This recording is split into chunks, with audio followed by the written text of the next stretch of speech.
What's up, man? Thank you. Yeah, it's a very, very pretty guitar. No, this is not part of the new Ibanez. This is an old Ibanez. I believe a 2013 model. It's discontinued. It's the Ibanez Halberd. Like the medieval weapon. But, yeah. Beautiful shape. The carved top is just gorgeous. So yeah, makes me think of like a lotus flower or something. Just beautiful, beautiful curves.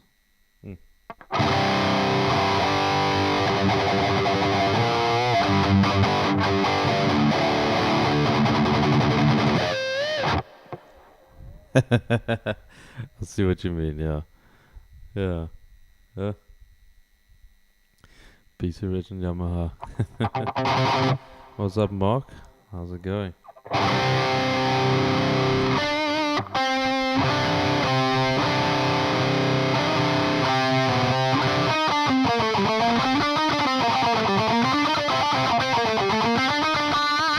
Really does, yeah. Yeah, it's nice, but it's a happy accident with my work uniform.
Okay, that thing seems to be a bit more comfortable.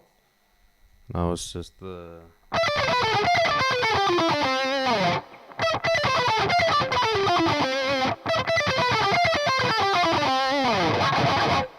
Do you tapping with your playing or economy picking? Economy picking is very, very useful. I don't use it nearly as much as I should, but yeah, economy picking is just...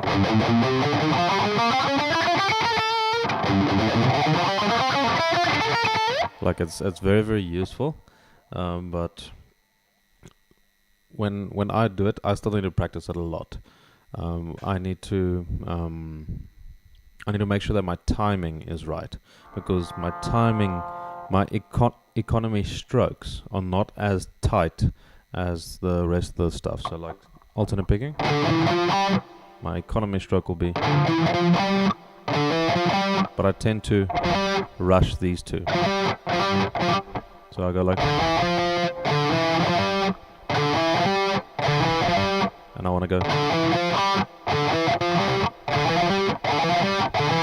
So I sort of rushed that last one. So economy picking is very, very useful. I wish I could develop it like Frank Gambale or Brandon Ellis, but I'll have to spend a lot more time on it. But I first want to master alternate picking, just so that I can alternate pick anything. I would love to be able to just be able to go.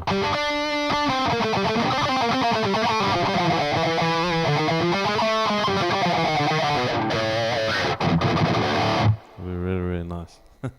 And tapping's very, very useful, especially for wider stretches and stuff like that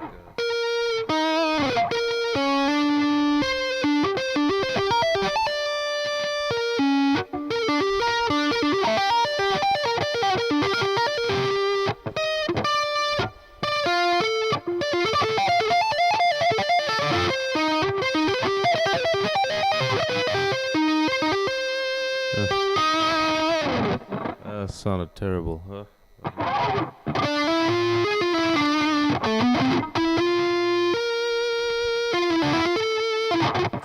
can use it in various ways.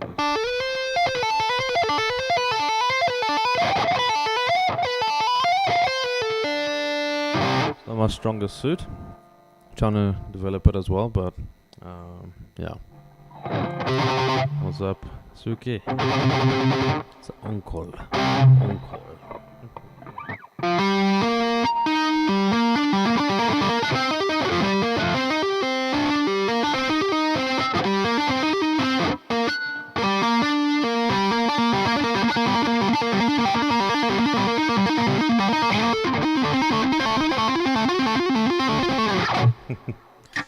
What do you call now if he had horns?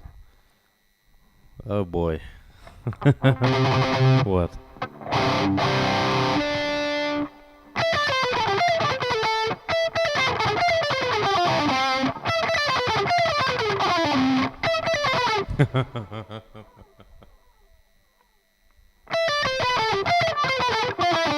When's your Netflix comedy special coming out?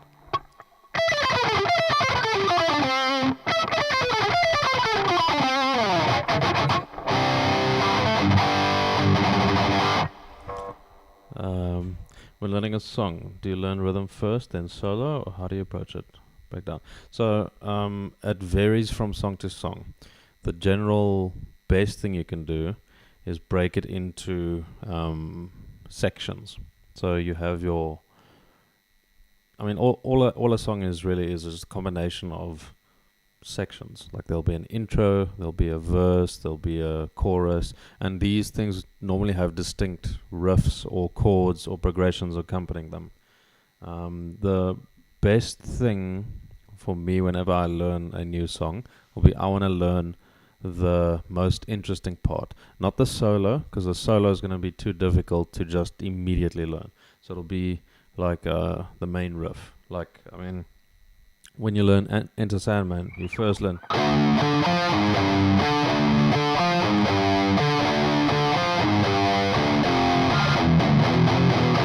Like, who the hell, when they learn Enter Sandman, starts with a verse just.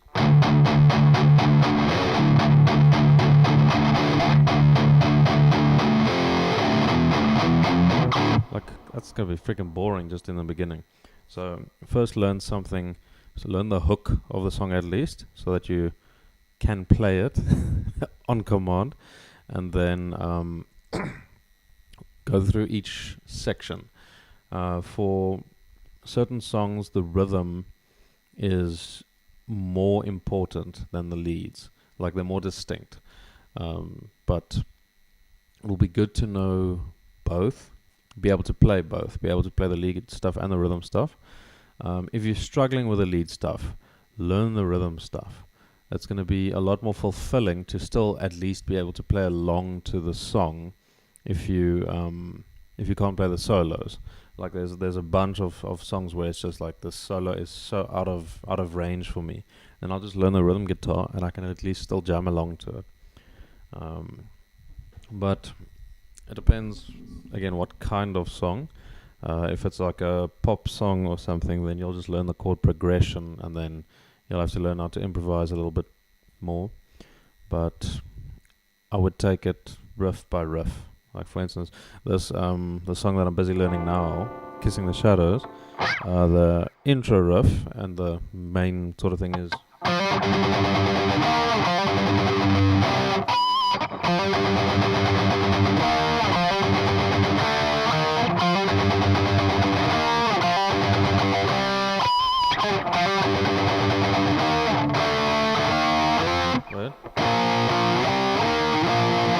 okay. And then there's so I have that as one thing that I learned. That's one piece of the song, one puzzle piece of the song. Then the next part is the I guess the interlude or something, and then it's like the one guitar goes.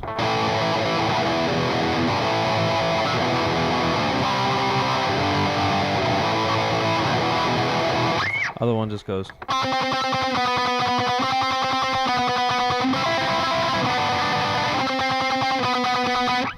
And then I can decide which one do I actually want to learn there, or which one do I actually want to play. And just playing this in isolation sounds boring, so I'll go.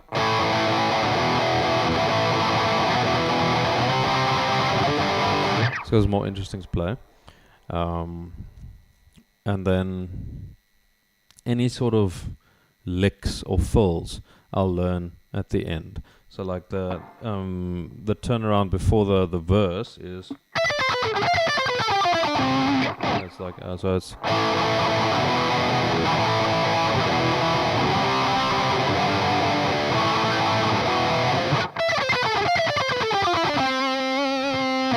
and then the verse starts. So these fills, these sort of lead lines, I will learn last. You want to first, I think the best way to structure it would be riffs, then rhythm, then leads and fills. I think that would be the best way to structure it, because like this isn't really a riff, it's more just a chord progression that you're going through. But it's going to be much more valuable to learn that because it's easier. The more of the song you're able to learn, the better. I see it a lot like when you have an exam paper that you have to write. Now, there are easy parts in the exam and there are really difficult parts. The best thing to do, because you have limited time, like let's say you have 3 or 4 hours to write the exam, you'll first do all the easy stuff because you don't want to miss them because they're easy. If you're going to spend all your time, if you're going to spend 3 hours on just the hardest sum, let's say it's a mathematics paper, you're just focusing on this one equation or something and it's really chowing you and you still suck with it and everything, you could get 0 for that question, and then you've also by extension failed the rest of the paper because you spend all your time on this one thing that might be out of reach. So do the easy stuff in the song first, but first do the, I guess, the noticeable thing, the thing that sort of defines the song. Do that first. Like if you're going to learn Sweet Child of Mine, it'll be that. If it's going to be Back in Black,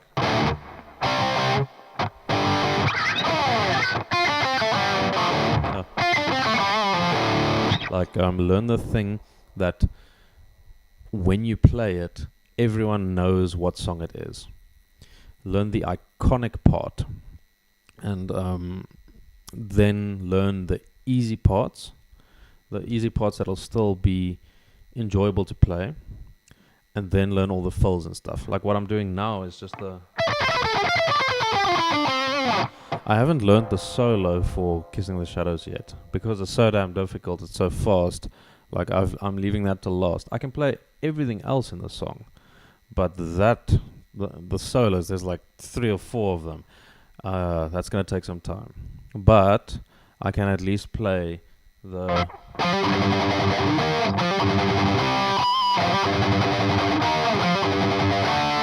and everyone knows that's Kissing the Shadows. So yeah, you don't have to struggle too long with the difficult parts of the song. I'd rather learn the easier stuff first, and it sort of forms like a base for the rest of the song. So now to answer your question then, I guess learning riffs, rhythms, solo. So let me put it like this: riffs, then the easy stuff, then the hard stuff. But first the riffs, very very important. You're a 17-year-old with a 70-year-old rhythm. Yeah, so cute. John Bono, 7 verses, 23 choruses. You're absolutely right. And like so many refrains, reprisals, and tags, vamps, and whatever you want to call it. Oh, the 4 horsemen, yeah.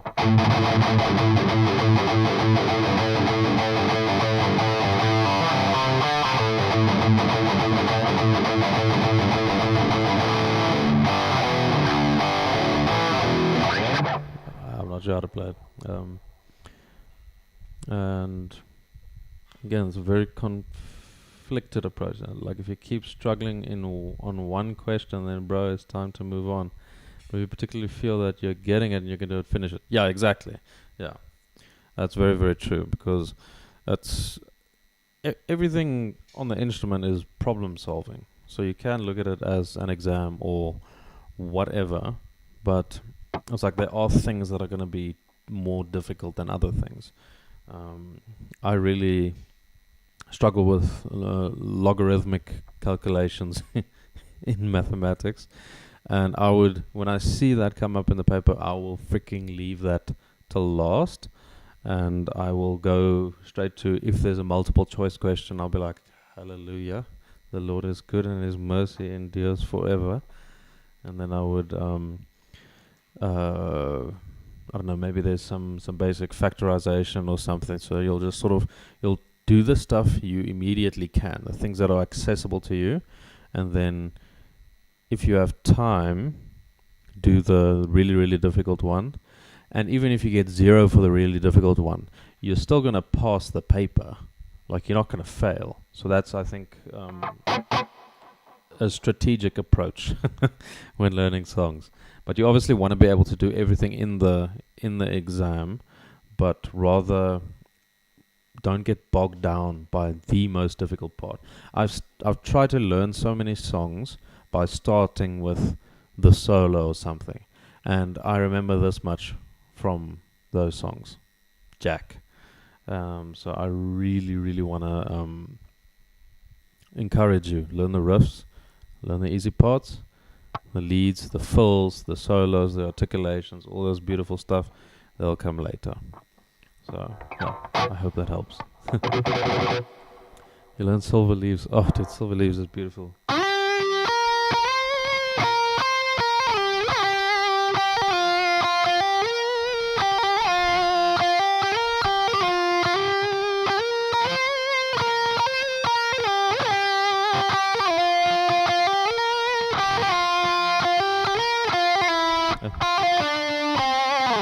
So freaking good, dude. Like, it's one of the most beautiful melodies ever. And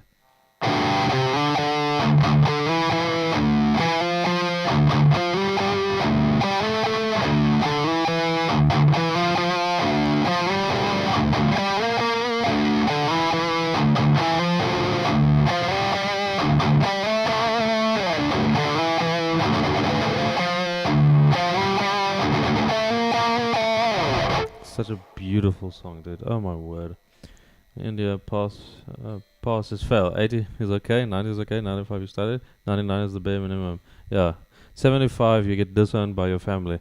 It's pretty brutal in India. Oh my word. Sounds like you like something out of a Japanese anime with old grandma giving you a cup of tea and a warm hug and some noodles. Oh, man. Yeah. But like that's the feel of the song, very much. Like Yari said he used a lot of the traditional Japanese instruments for that, like a gojeng and a koto and what's that other one?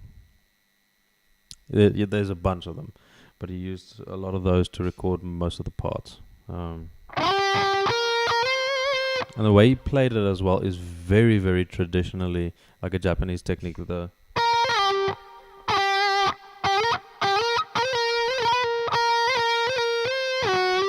like the quick jumps between a pentatonic interval. It's a very, very Japanese sound, but it has to be done so neatly, and he did it perfectly. So yeah, what do you call metal noodles? Oh boy.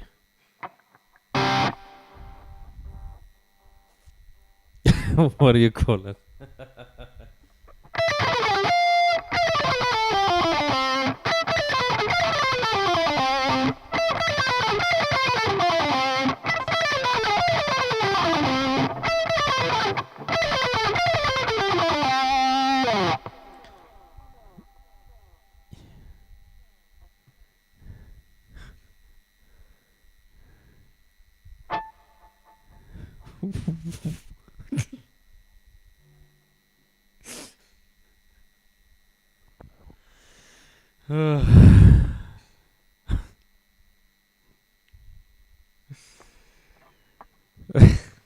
Oh, tricky. Oh man.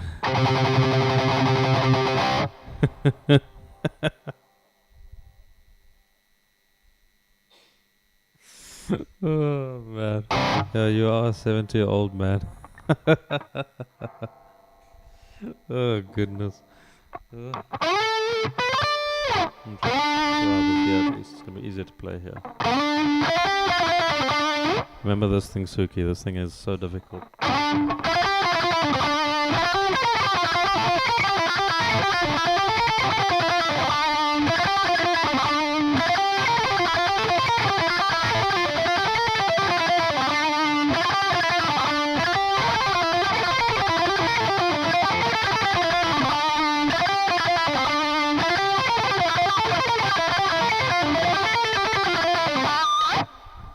So much easier here than here.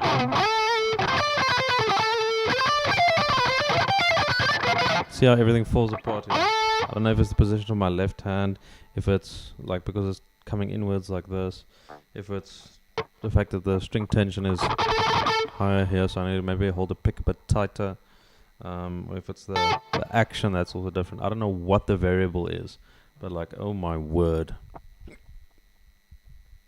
One windmill asked the other windmill, what's your favorite music genre? What do you think the other windmill replied? Oh boy.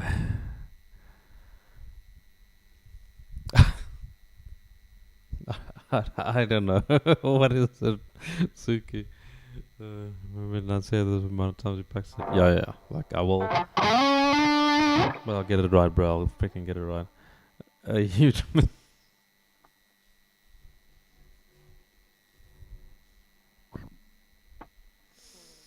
I should have saw that coming, dude. Oh my word. I really should have seen that coming. Oh, dude. Oh. Man. You sure you're not a dad yet? With all these dad jokes. Every time I make a dad joke as well, my wife's like, am I pregnant? Oh, man.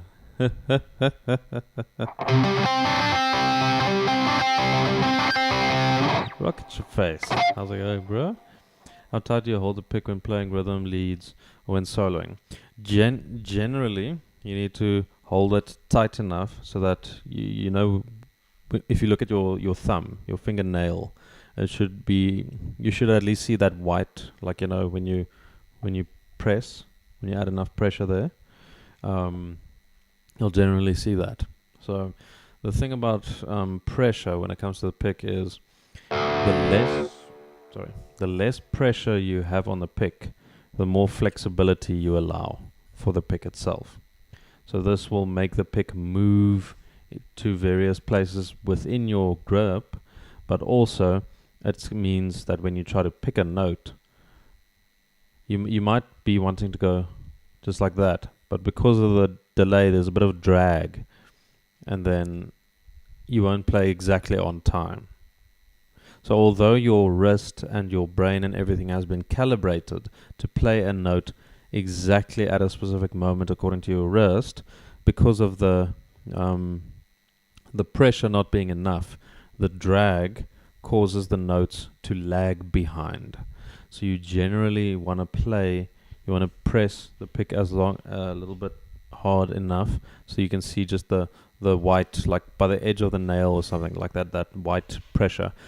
Obviously, you don't want to do this constantly because that's gonna make you tired and everything. So you want to engage this sort of pressure just a moment before playing a note, and then disengage it after playing a note, or a phrase. I'm saying a note now, like if you just played one note, like, then I'm relaxed now with my thumb, and then let's say I'm playing a bunch of notes. I'm going to engage now.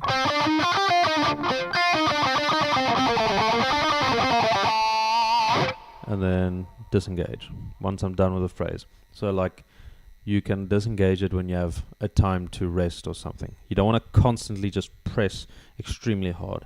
You don't have to press that hard either. Like just enough to make the color change, to make the pink of your nail turn to white. At least that. That's generally the amount of pressure you need. But then, yeah, like generally that's the amount of pressure, and I'll do that for leads, for anything. The thing is, how hard you pick is very much dependent on how deep you put the pick between the strings. So like if I use a pick depth of like maybe 1 millimeter, maybe like it's not that hard, but if I dig the pick deeper, like a 2 millimeter pick depth, it's going to be much harder. I didn't change any stroke of my hand. It's still the same range of motion, still the same strength, but it depends on how deep you drive the pick into it.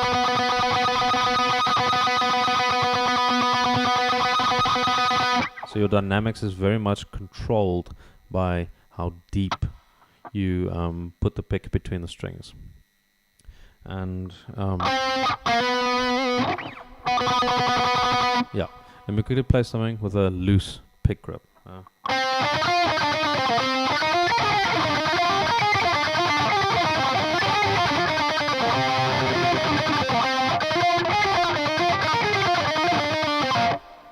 Now with my tight pick grip.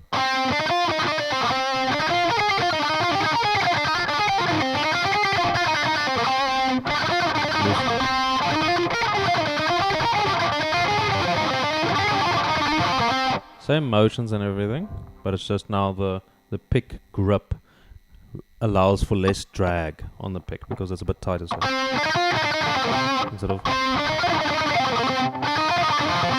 like, there's a big difference. So using the right amount of pressure is very, very important. The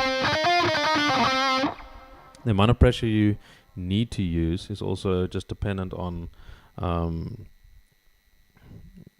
the pick depth that you're picking, because the deeper you go, the more resistance the string is going to give you.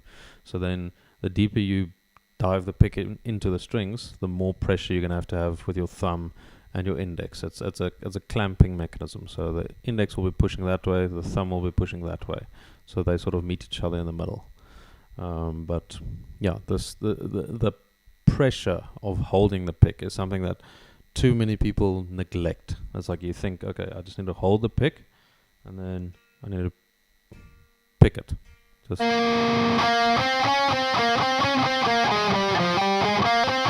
and this causes a lot of bad habits because of the flexibility of the pick and the drag that's happening. You're going to compensate for this with the rest of your body. You're going to compensate with this with your wrist, with your elbow and everything. You'll start doing things like this. So your motions are going to get a lot bigger, a lot less accurate. So holding the pick tighter is incredibly important. But yeah, it's really, really important.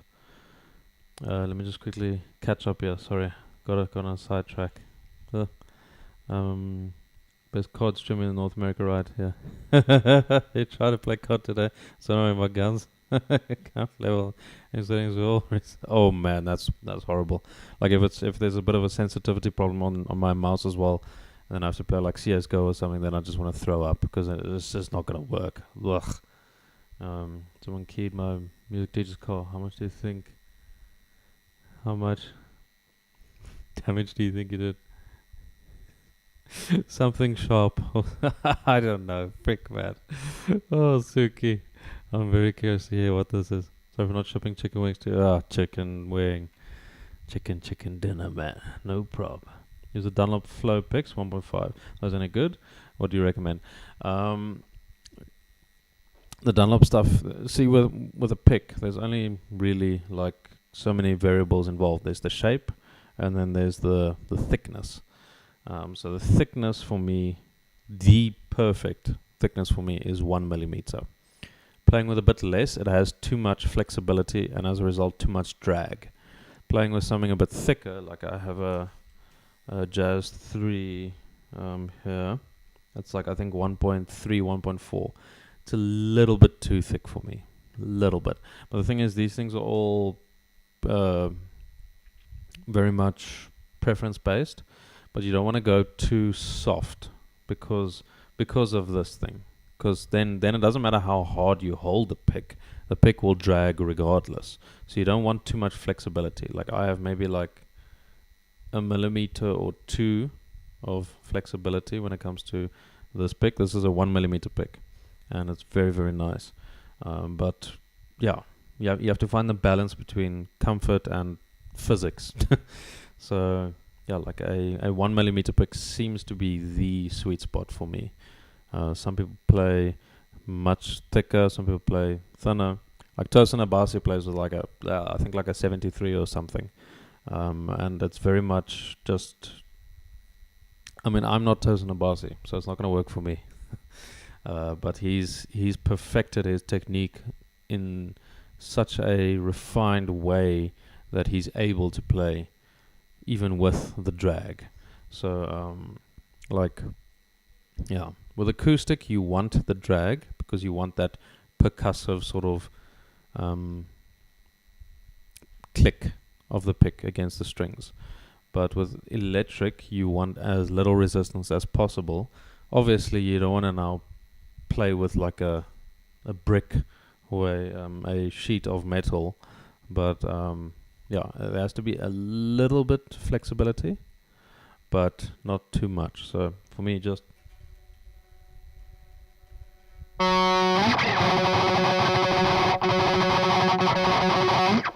yeah. And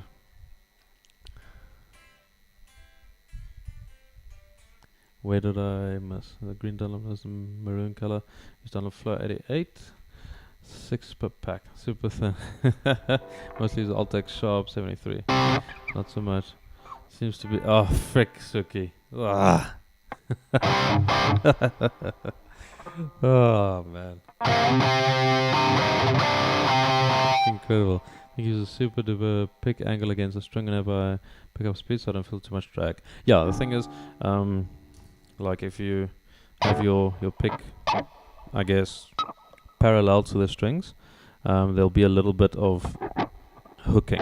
So what you want to do is you want to tilt your pick at least just a little bit like this, so that the angle of the pick is a bit like this, because it's going to flow through the strings a lot easier.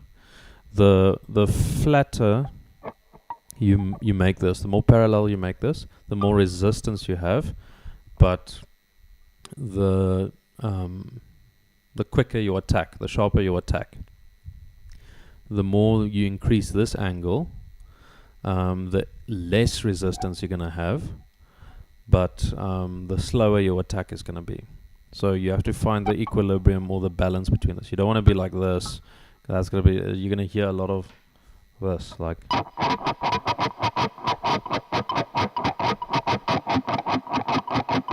And then if it's flat.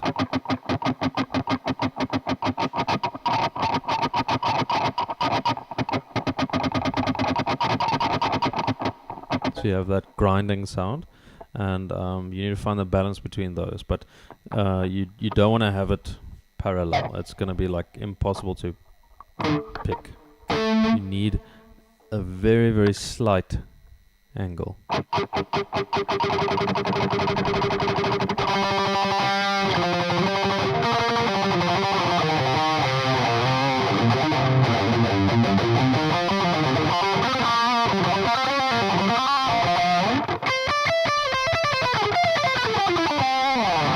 Like, yeah. So pick of Dunlop medium with blue flakes, but I haven't used them long to probably 30 guitar picks. Oh man. When you pick, the point angle is angled towards me about halfway. It works for me. So the tip of the pick. So like, do you mean like this, or do you mean like this? Because these are two different positions. Like if the tip of the pick, is it angled upwards like this, or is it still angled at the guitar, just rotated? So I guess what I'm wondering is it a rotation that you have, or is it a tilt that you have to either direction? Because these are very, very important distinctions. I love how I'm using a coaster now. Get swifty. Always changing all of it. I don't like to stay the same. Especially pull up here. Yeah. Rotation. Yeah. I generally have a rotation like this as well. So the rotation's very, very important. But I've seen only 2 guitarists that are very good able to rotate this way. And this is crazy. This will be Tosin Abasi and Dean Lamb of Archspire. But generally, everyone will be doing this sort of rotation. It's just more comfortable for the hand. Like it's like this. Your hand isn't like this unless you're Marty Friedman. But like this is generally the hand position. I'm going to try to play the parts the same way. Always changing myself. Don't ever decide to keep a parallel pick throughout a whole song. Just keep an angle for speed and tilt for string changes, I think. Yeah, so the tilt is exactly for string changes. But you do want to practice a bit more consistently with the technique that you use. You don't want to necessarily change it too much, because your brain is very like set in its way. So if you use one at speed, like it's always going to be that thing. So you wanna generally practice with the same technique constantly. You don't want to chop and change it too much. And by technique, I don't mean like you're going to practice with sweep picking or practice with alternate picking or whatever. I mean the physical mechanics of how you're picking or holding or anything. Like you don't want to pick today with thumb and index and then tomorrow switch to thumb and middle finger, because your brain is making and forming all these neural pathways and calculations based on the practice that you're doing. And if you keep giving it different information or stuff, it's going to get totally confused, and everything's going to be poured into one bowl and just mixed, and then there's a bit of a problem because your brain won't be able to tell the difference. What's up, Rowan? I unfortunately need to get to work. I apologize. So I'll see you guys in the next one. Have a great day, everyone. Cheers.